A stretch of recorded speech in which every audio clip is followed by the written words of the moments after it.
pasiplatan kita kay Man. Kahapon nag-start ng bonggang-bongga ang festival sang Katagman sa Uton. Tutukan ta ang ilang colorful nga opening ceremonies sa Largata.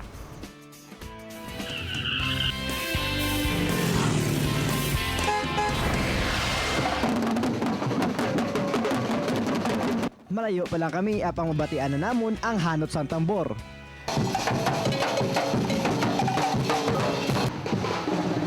Kagsang nagapalapit na, pag hinunugyaw sa mga tribo naman ang nagsugata sa amon.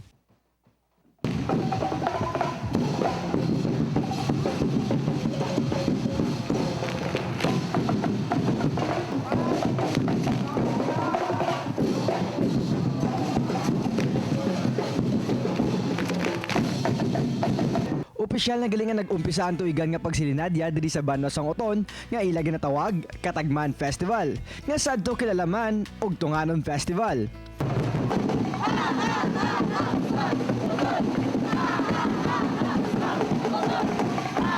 Ining selebrasyon nga nagapakita agad sa manggaranon nga kasaysayan kag kultura sa mga taga-Uton aging patigayon kaangot sa pagselebrar sang ika 439th Foundation Day.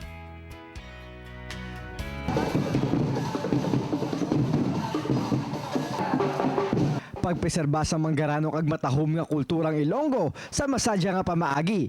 Ini ang ato nalabayan sa Largata. Kagdugang nga impormasyon mga kapuso regarding sa Katagman Festival. Duration Nocturna Filipina Torno 1434 Oton Chapter in coordination with Mayor Vincent Flores invites you all to register and join the Katagman Fun Walk for the benefit of St. Vincent Ferrer Seminary on April 30, 6 a.m. at Oton Plaza.